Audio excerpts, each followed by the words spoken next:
Well, welcome to another episode of Service UK Gear Talk. We had such a positive response on our first one, which was a little bit of a trial.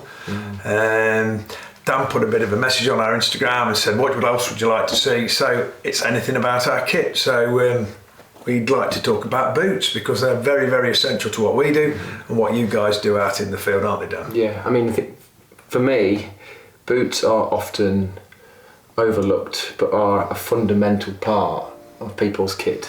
Well, it decides if you have a good day out or a bad day. Yeah, it does. Yeah, and I think it's something that everyone has their own irks, everyone has their own pros and cons on different pairs of boots, and I think the nice thing about boots is it's very unique to the individual. It's people have their specific... and I've been wearing them a lot longer than you. Yeah. I've been wearing very high quality boots for probably the last 30 years. Austrian and German brands, I'm not going to name them on here, and I've worn them all. And about, I don't know, it was probably about 8-9 years ago, I was at Garland's and I needed some new boots, and the only boots that they got that were their premium boots were Crispi boots. I've never heard of these before, but what a nice name. And the guy in there said, oh, you want to try them? They're really good. And that's what we've had ever since.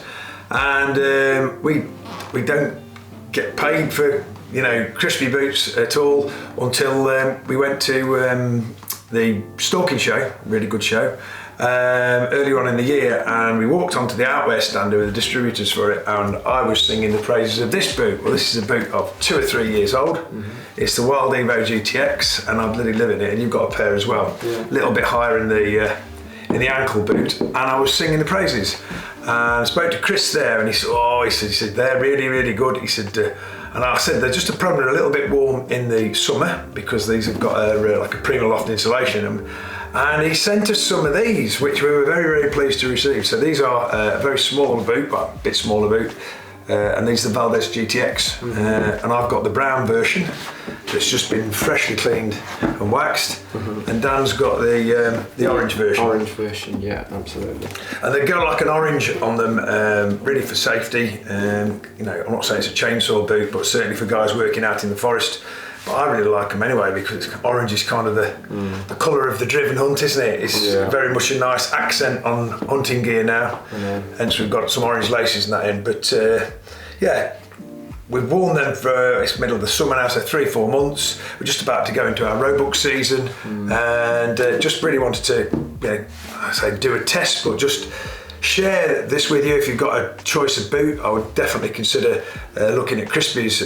This was like an oiled nubuck, and it's got a Gore-Tex membrane inside of it, and then the liner inside of it is got like an air mesh and felt with active carbon, so it doesn't smell at all. And even these ones,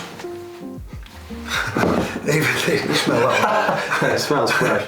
Yeah, so you get anti-perspiration and anti-odour. It's the only time I like antis.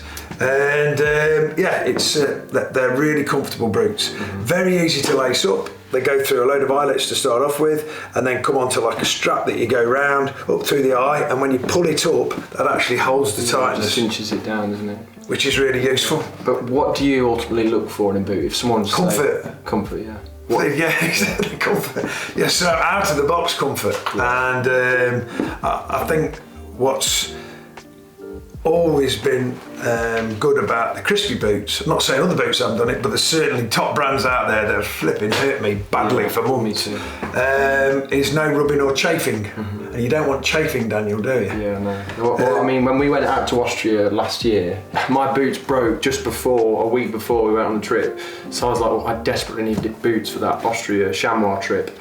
And we bought these, didn't we? No, them are mine. No, they're not. The orange laces. Yeah, sorry, these are mine. So mine are in the truck. But mine are about 3 years in the truck. You had a brand new pair last year, didn't you? In September. Yeah. And I wore these straight out of the box.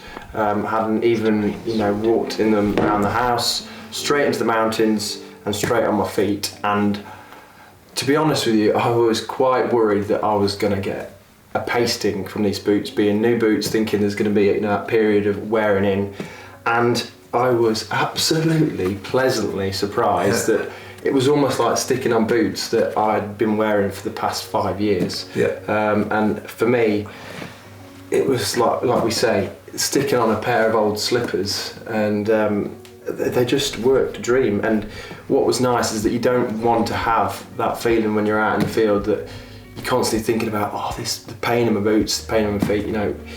It gives you that focus, you know. Absolutely, but I think it's fair to say we give them a real good coat of dubbing, didn't we? Yeah. So before we went out, like the wax cream that you put on them, not to keep boots. These boots, you don't put that on necessarily to keep them waterproof, because they've got a Gore-Tex liner, and that's really your waterproofing. It's just to keep them, the leather, it's a natural product, isn't it? It gets dried out, and just to keep it like, so you can see the difference here between Dan's boots and the ones I've just done ready for the rut. I need to do more. Like minimum every 2 to 3 times, really. I mean, I'm not one to tell you what to do with your boots, but I would say my advice it is the worst thing you can do with a pair of boots is get them wringing wet, and then try and dry them out quickly, either in the sun, in front of the Argo fire or whatever, because all you end up doing is cracking the leather. And you might put that cream on it and everything, but those holes, those cracks, it makes it really hard for a boot then to be super comfortable if it's stiff.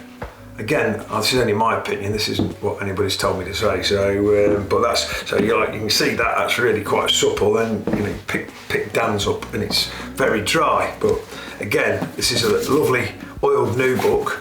But as soon as it gets that on it, it'll be. I did that a few hours ago, but that's what we need to do. It's just basically trying to keep up with conditioning them and just keeping on top of them, and then ultimately you'll get a lot more out of your boot, won't you? Yeah. But for me, if I was going to compare these boots, which I love, compared to the boots we were given and we've been wearing for the past couple of months, I definitely prefer these because you're different. No, because I like to be light and fast, so I'm moving quite quickly a lot of the time. Where trying to say. Where I'm obviously with the camera, so I'm constantly going back and forth into different positions.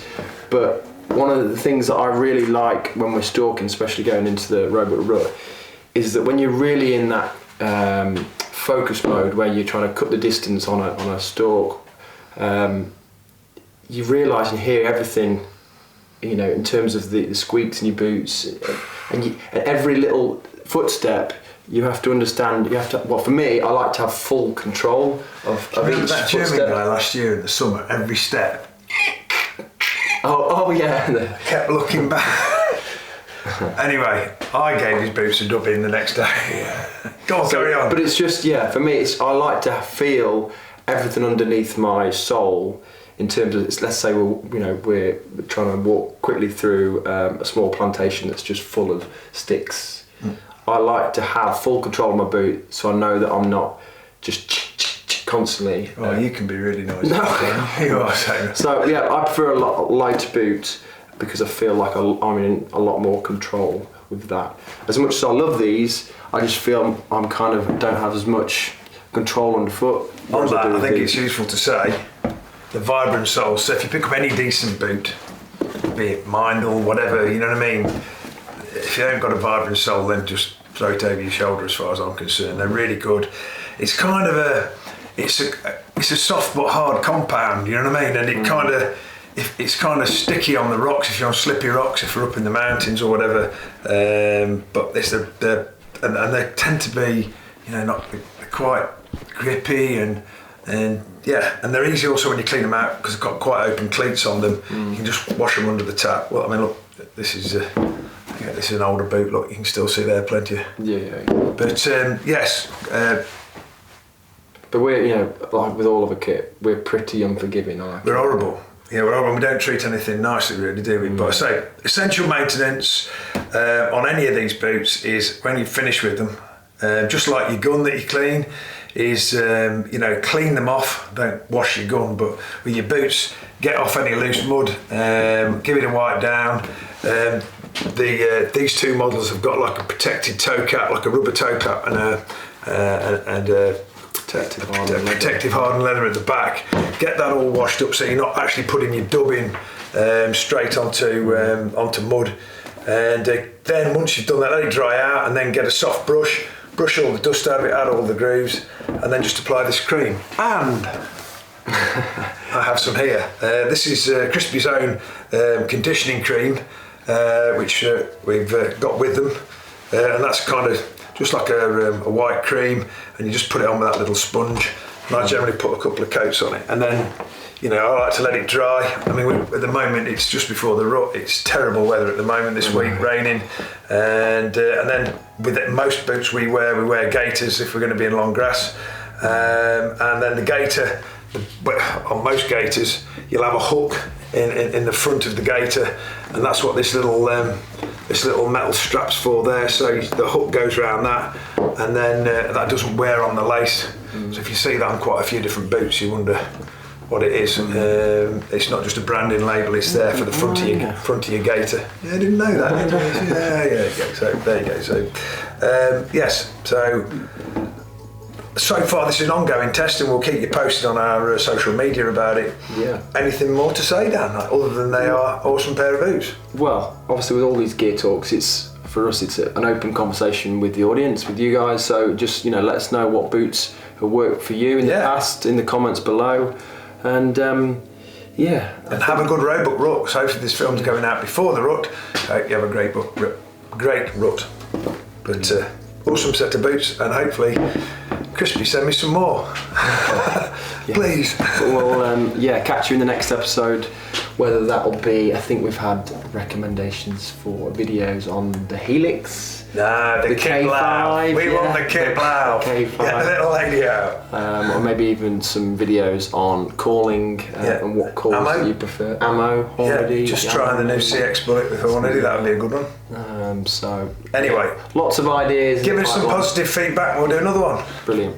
Cheers, guys. If you have any questions, just let us know in the comments below, and if possible, it always helps us with reach if you could thumbs up the video if you liked it. And if you didn't like it, you can thumbs up. But yeah, for us, it's just us whittling on, talking about gear, and just having an honest, open conversation. It's probably a 73-minute film now. Anyway, over and out. Have a great day.